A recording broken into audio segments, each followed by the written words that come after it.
বজাৰ পৰিচালনা সমিতি বৌদ্ধিক মহল ও জ্যেষ্ঠ নাগৰিকৰ বজাৰ কেন্দ্ৰিক বিষয়ত সংবাদ মেলৰ আয়োজন ব্ৰহ্মপুত্ৰৰ দক্ষিণ পাৰৰ বৃহত্তৰ সোণতলী চৰাঞ্চলৰ ব্যৱসায়িক প্ৰাণকেন্দ্ৰ মাহতলী সাপ্তাহিক বজাৰ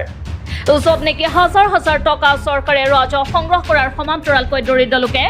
সৰু বৰ ব্যৱসায়ৰ জৰিয়তে পৰিয়াল পোহপাল দি আহিছে বজাৰখনৰ জৰিয়তে দিনক দিনে বৃদ্ধি পোৱা জনসংখ্যাৰ লগতে গাড়ী মটৰৰ চলাচলৰ ক্ষেত্ৰত বজাৰ প্ৰাংগণত কিছু পৰিমাণে যান জঁটৰ সমস্যাই গা কৰি উঠা পৰিলক্ষিত হৈছে যান জঁট সন্দৰ্ভত ইতিমধ্যে জিলা প্ৰশাসনৰ নিৰ্দেশত ৰাজচক্ৰ বিষয়াই সমাধান কৰি সুবিধা প্ৰদান কৰা দেখা গৈছে ৰাস্তাৰ দুয়োপাৰে থকা অবৈধ দোকান পোহাৰসমূহ উঠাই ৰাস্তা বহল কৰি যান জঁটৰ সমস্যা লাঘৱ কৰা পৰিলক্ষিত হৈছে ইয়াৰ উপৰিও গাড়ী মটৰ পাৰ্কিং কৰাৰ এক সুব্যৱস্থা কৰি দিয়াত জিলা প্ৰশাসনৰ পদক্ষেপক স্থানীয় ৰাইজে যথেষ্ট শলাগিছে লগতে বজাৰৰ মাজমজিয়াত অৱস্থিত কিছুমান দোকানৰ ক্ষেত্ৰত প্ৰশাসনে কিছু নিৰ্দেশনা প্ৰদান কৰিছিল বজাৰ পৰিচালনা সমিতিক প্ৰশাসনৰ নিৰ্দেশত বজাৰ পৰিচালনা সমিতিয়ে দ্ৰুত পদক্ষেপ লৈ ব্যৱসায়ীসকলক নিয়ন্ত্ৰণ কৰি এক সুস্থ পৰিৱেশ গঢ়ি তোলা দেখা যায় চৰকাৰে নিৰ্মাণ কৰা বজাৰ গৃহসমূহত স্থায়ীভাৱে কৰা দোকানসমূহ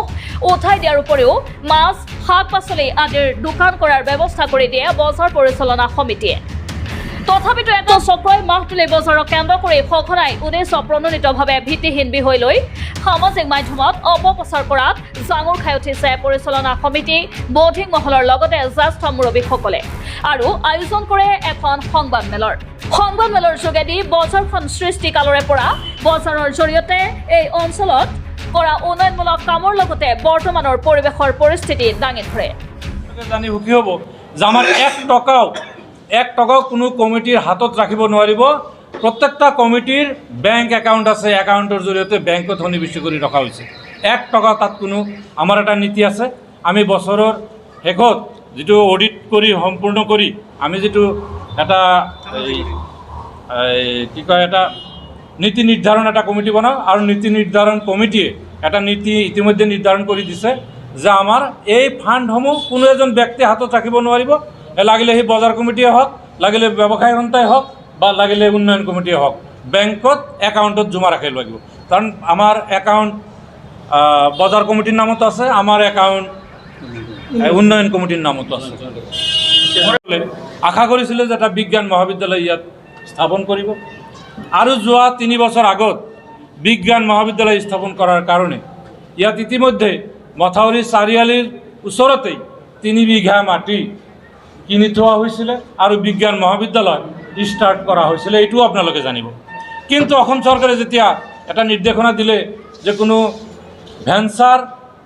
বিদ্যালয় আৰু স্থাপন কৰিব নোৱাৰিব ভেঞ্চাৰ কোনো অনুষ্ঠান প্ৰতিষ্ঠা কৰিব নোৱাৰিব আমি উপায়ন্তৰ সেই আমাৰ ছায়েন্স মহাবিদ্যালয় যিটো আমি কৰিবলৈ ইচ্ছা কৰিছিলোঁ সেইটো আমি ভাঙি দিবলগীয়া হ'ল কিন্তু আমাৰ সেই মাটিখিনি আজিও আছে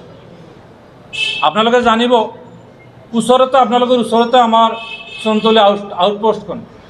এই আউটপোষ্টৰ যিখিনি মাটি ইয়াত 3 বিঘা মাটি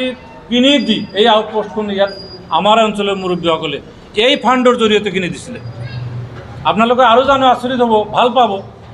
যে আমাৰ যিটো আজি সোণতলী CHC এইটো প্ৰথমতে PHC আছিল তাৰ পাছত আহি বৰ্তমান CHC লৈ অগ্ৰগতি হৈছে CHC ইতিমধ্যে হৈছে CHCৰ কাৰণে প্ৰায় 25 বিঘা মাটি এই কমিটিৰ ফাণ্ডৰ পৰাই কিনি দিয়া হৈছিলে আজি যদি এই কমিটিয়ে এই মাটিখিনি ক্ৰয় কৰি নিদিলেহেঁতেন হয়তো আমাৰ CHCৰ কাৰণে মাটি বিচাৰি নাপালেহেঁতেন এই বজাৰ কমিটিৰ ফাণ্ড এই উন্নয়ন কমিটিৰ ফাণ্ডৰ জৰিয়তে আপোনালোকে ওচৰতে দেখিব এগ্ৰিকালচাৰ মাৰ্কেটিং ডিপাৰ্টমেণ্টৰ পৰা এটা মাৰ্কেটিং প্ৰজেক্ট ইয়াত স্থাপন কৰা হৈছে তাত এট এ জাগাত 20 বিঘা মাটি কিনি দিয়া হৈছে আজি তাত কোটি কোটি টকাৰ প্ৰজেক্ট চলি আছে যাৰ পৰা অসম চৰকাৰে এটা ৰেভিনিউ পাই আছে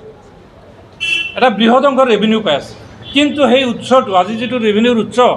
এইটো ক'ৰ পৰা আহিছিলে এইটো আমাৰ এই উন্নয়ন ফাণ্ডৰ পৰাই আহিছিলে যোৱা কিছুদিন আগত আপোনালোকে আৰু জানি ভাল পাব যে আমাৰ ইয়াত পাৱাৰ হাউচৰ ব্যৱস্থা নাছিলে পাৱাৰ হাউচৰ ব্যৱস্থা নথকাৰ বিলত আমি বিদ্যুতৰ যি লুকাভাকু ইয়াক আমি এটা ডাঙৰ সমস্যা হিচাপে আমাৰ মাজত থিয় দিছিলে চৰকাৰৰ ফালৰ পৰা যেতিয়া আমি এই পাৱাৰ হাউচৰ আবণ্টন পালোঁ লগে লগে আমি আপোনালোকে দেখিব মাৰ্কেটিঙৰ ওচৰতে আমি 3 বিঘা মাটি লগে লগে পাৱাৰ হাউচৰ কাৰণে আমি তাত কিনি স্থাপন কৰি দিছোঁ আপোনালোকে জানিব আমাৰ ওচৰতে আপোনালোকৰ ওচৰতে ঈদগাহ ফিল্ডখন আছে। এইখন ফিল্ডৰ 10,000 মানুহ একেলগে ঈদৰ নামাজ আদায় কৰিব পৰা যিখিনি সুবিধা, এই সুবিধা একমাত্ৰ আমাৰ এই বজাৰ কমিটি, এই উন্নয়ন কমিটি, এই বজাৰ কমিটি উন্নয়ন কমিটিৰ জৰিয়তে আজি আমি ঈদগাহখন কৰিবলৈ সক্ষম হৈছোঁ। আপোনালোকে এই বজাৰখনতে চাব, দুমহলীয়া এটা মছজিদ আজি স্থাপন কৰা হৈছে। আপোনালোকে জানিব এই মছজিদৰ কাৰণে কোনো কালেকশ্যনৰ কাৰণে কোনোবা দিন আপোনালোকে দেখিছে নেকি যে কালেকশ্যনৰ কাৰণে কোনো জাগাত মছজিদৰ কোনো কৰ্তৃপক্ষ গৈছে? যোৱা নাই। আমাৰ এই ফাণ্ডৰ পৰাই আমি মছজিদখনক তৈয়াৰ কৰি আছোঁ। ওচৰতে আপোনালোকৰ higher secondary Chantala higher secondary school, এই হায়াৰ ছেকেণ্ডেৰী স্কুলখনৰ মাটি কিনাৰ পৰা আৰম্ভ কৰি বাউণ্ডাৰী ৱালৰ পৰা আৰম্ভ কৰি চন্তলা হায়াৰ ছেকেণ্ডেৰী স্কুলৰ পূবফালে যিখিনি বিল্ডিং, গোটেইখিনি বিল্ডিং আমাৰ এই ডেভেলপমেণ্ট কমিটি আৰু বজাৰ কমিটিৰ ফালৰ পৰাই স্থাপন কৰা হৈছিলে। আপোনালোকে চাব, ইয়াত আমাৰ যিটো মাৰ্কেটিং শ্বেড আছে, ওচৰতে এটা পোষ্ট অফিচৰ এটা বিল্ডিং আছে। পোষ্ট অফিচ কাম এই বজাৰ কমিটি গৃহ একেলগে আছে। সেই বিল্ডিংখনো আমাৰ এই বজাৰ কমিটি আৰু এই উন্নয়ন কমিটিৰ ফালৰ পৰাই কৰি দিয়া হৈছিলে। এনেকৈ আমাৰ ইয়াত ধৰ্মীয় শিক্ষাৰ কাৰণে, কবৰস্থানৰ কাৰণে আপোনালোকে দেখিব মাৰ্কেটিং শ্বেডৰ ওচৰতে কবৰস্থানৰ নামত 6 বিঘা জমি কিনি দিয়া হৈছে।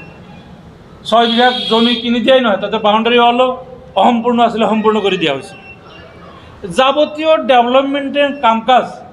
গোটেইখিনি সমাপন কৰাৰ কাৰণে একমাত্ৰ আমাৰ উৎসৱ বজাৰখন। আপোনালোকে জানি আৰু ভাল পাব যে ইতিমধ্যে আপোনালোকে জানে যে নতুনকৈ ডিলিমিটেশ্যন হৈ চমৰীয়া সমষ্টি, নৱগঠিত চমৰীয়া সমষ্টি ডিক্লেয়াৰ হৈছে। আমি যোৱা লোকসভাত চমৰীয়া সমষ্টি হিচাপে ভোটদান কৰিলোঁ। অনাগত দিনত আমি যিহেতু চমৰীয়া সমষ্টিৰ বাসিন্দা হ'লোঁ, আমাৰ যিহেতু নগৰপাৰা ব্লক আছে, নগৰপাৰা ব্লক যিহেতু আমাৰ সমষ্টিখনৰ ভিতৰত নাই, আল্টিমেটলি আমি এটা ব্লক নিশ্চয় আমি পাম। আমি আশা কৰিছোঁ অসম চৰকাৰে আমাক এটা ব্লক অফিচ আবণ্টন দিবই লাগিব, এটা চাৰ্কল অফিচ আমাক আবণ্টন দিবই লাগিব, এটা CDPO অফিচ আমাক আবণ্টন দিবই লাগিব, এটা এগ্ৰিকালচাৰ অফিচ আমাক আবণ্টন দিবই লাগিব। এই অফিচসমূহ যদি আমাক আবণ্টন দিয়ে, তেতিয়াহ'লে আমি আশা কৰি আছোঁ যে এই প্ৰপাৰ্টিখিনি, এই সম্পত্তিখিনি কৰাৰ কাৰণে যদি আমাৰ হাতত এই ফাণ্ডটো থাকি যায়, তেতিয়াহ'লে আমি অতি অনায়াসে এই অনুষ্ঠানসমূহ ইয়াত আমি গঠন কৰি দিব পাৰিম। গতিকে আজিৰ প্ৰজন্মৰ কাৰণে নহয়, এইটো পৰ প্ৰজন্মৰ কাৰণেও এটা এনেকুৱা এটা বস্তু হৈ আছে যে এইটো এটা নজিৰ, এটা ইতিহাস, এটা বুৰঞ্জী যে আজি উছমান গনি চৌধুৰী চাহাবৰ নাম লৈছোঁ, ইমতাজ আলী চৰকাৰ চাহাবৰ নাম লৈছোঁ, বন্দেজ আলী মাষ্টাৰ চাহাবৰ নাম লৈছোঁ, আজমল হক চৰকাৰ চাহাবৰ নাম লৈছোঁ, আমিৰ হুছেইন চৌধুৰী চাহাবৰ নাম লৈছোঁ, তাৰেক হুছেইন চৰকাৰ চাহাবৰ নাম লৈছোঁ, মান্নান ডাক্তাৰ চাহাবৰ নাম লৈছোঁ, হাফিজ চৌধুৰী চাহাবৰ নাম লৈছোঁ, হালিম সদাগৰ চাহাবৰ নাম লৈছোঁ। আজি আমাৰ স্থানীয় যিখিনি মই মুৰব্বী, আজি তাৰেক ভাই, নাজিমুদ্দিন মাষ্টাৰ চাহাব, বাবু দেৱানী, লাল মিয়া দেৱানী, লাল খান, নসিমুদ্দিন দেৱানী, কসিমুদ্দিন হাজি সাহাব, মোহাম্মদ আলী BHC সাহাব, শমশেৰ আলী স্যাৰ, আমাৰ মোবাৰক হুছেইন স্যাৰ, এনেকৈ আমাৰ অঞ্চলৰ যিখিনি উচ্চ শিক্ষিত মানুহ আছিল, গোটেইসমূহ মানুহে চিন্তা চৰ্চা কৰি আমাৰ এই অনুষ্ঠানটো ধৰি ৰাখিছিলে। মই আশা কৰোঁ আপোনালোকৰ জৰিয়তে মই অসম চৰকাৰক অনুৰোধ জনাম যে আমাৰ এই অঞ্চলৰ যি ঐক্য, শান্তি, সম্প্ৰীতি, এয়াই অটুট ৰখাৰ কাৰণে আমাক যাতে সুবিধা দিয়ে। চৰকাৰী যিখিনি নীতি নিৰ্দেশনা আছে, ইনশাআল্লাহ আমি পালন কৰাৰ কাৰণে ৰেডি আছোঁ, প্ৰস্তুত আছোঁ। যিকোনো নিৰ্দেশনা আমাক দিলেই আমি সম্পূৰ্ণ সহযোগিতা আগবঢ়াম ইনশাআল্লাহ।